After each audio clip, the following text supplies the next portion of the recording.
आज की इस वीडियो में मैं आपको बताऊंगा कि किस प्रकार एक गुरु ने अपने शिष्य को बचाने के लिए शिव स्तुति गाई थी।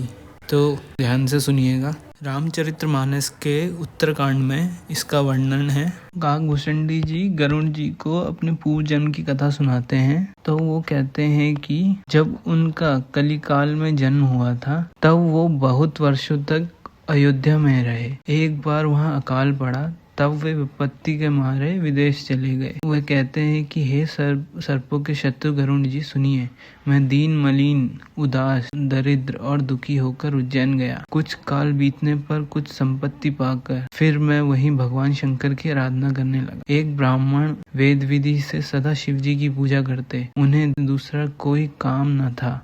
वे परम साधु और परमार्थ के ज्ञाता थे। वे शंभु के उपासक थे, पर श्री हरि की निंदा करने वाले न थे। मैं कपट पूर्व उनकी सेवा करता। ब्राह्मण बड़े ही दयालु और नीति के घर थे। हे स्वामी, बाहर से नम्र देखकर ब्राह्मण मुझे पुत्र की भांति मानकर पढ़ाते थे। उन ब्राह्मण श्रेष्ठ ने मुझे शिव जी का मंत्र दिया और अनेकों प्रकार के शुभ उपदेश किए। मैं शिव जी के मंदिर में जाकर मंत्र जपता। मेरे हृदय में दंभ और अहंकार बढ़ गया। मैं दुष्ट, नीच जाति और पापमयी मलिन बुद्धि वाला मोह श्री हरि के भक्तों और द्विजों को देखते ही जल उठता और भगवान विष्णु से द्रोह करता था। गुरुजी मेरे आचरण देखकर दुखित थे। वे मुझे नित्य ही भलीभांति समझाते, पर मैं कुछ भी नहीं समझता। उल्टा मुझे अत्यंत क्रोध उत्पन्न होता। एक बार गुरुजी ने मुझे बुला लिया और बहुत प्रकार से परमार्थ नीति की शिक्षा दी कि हे पुत्र, शिवजी की सेवा का फल यही है कि श्री राम के चरणों में प्रगाढ़ भक्ति हो। हे तात, शिवजी और ब्रह्मा जी भी श्री राम जी को भजते हैं, फिर नीच मनुष्य की तो बात ही कितनी है। ब्रह्मा जी और शिवजी जिनके चरणों के प्रेमी हैं, अरे अभागे, उनसे द्रोह करके तू सुख चाहता है। गुरुजी ने शिवजी को हरि का सेवक कहा। यह सुनकर हे पक्षीराज, मेरा हृदय जल उठा।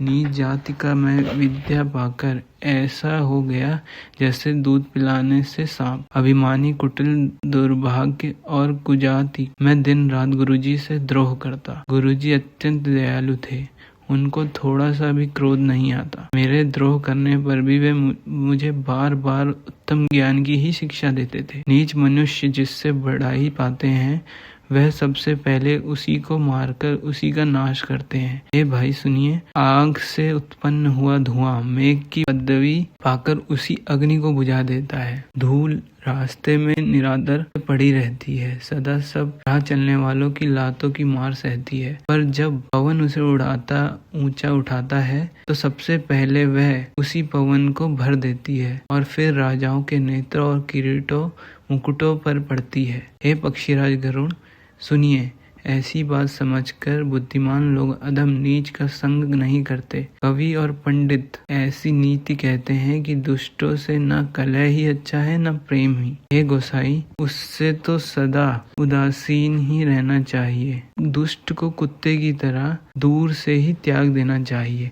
मैं दुष्ट था, हृदय में कपट और कुटिलता भरी थी, इसलिए यद्यपि गुरुजी हित की बात कहते थे, पर मुझे वह सुहाती न थी। एक दिन मैं शिवजी के मंदिर में शिव नाम जप रहा था। उसी समय गुरुजी वहां आए, पर अभिमान के मारे मैंने उठकर उनको प्रणाम नहीं किया। गुरुजी दयालु थे, मेरे दोष देखकर भी उन्होंने कुछ नहीं कहा। उनके हृदय में लेश मात्र भी क्रोध नहीं हुआ। पर गुरु का अपमान बहुत बड़ा पाप है, अतः महादेव जी से नहीं सह सके। मंदिर में आकाशवाणी हुई कि अरे भाग्य मूर्ख अभिमानी, यद्यपि तेरे गुरु को क्रोध नहीं है, वे अत्यंत कृपालु चित्त के हैं और उन्हें पूर्ण तथा यथार्थ ज्ञान है। तो भी है मूर्ख, तुझको मैं शाप दूंगा। मुख्य नीति का विरोध मुझे अच्छा नहीं लगता। अरे दुष्ट, यदि मैं तुझे दंड ना दूं तो मेरा वेद मार्ग ही भ्रष्ट हो जाएगा। जो मूर्ख गुरु से ईर्ष्या करते हैं, वे करोड़ों युगों तक रौरव नरक में पड़े रहते हैं। फिर वहां से निकलकर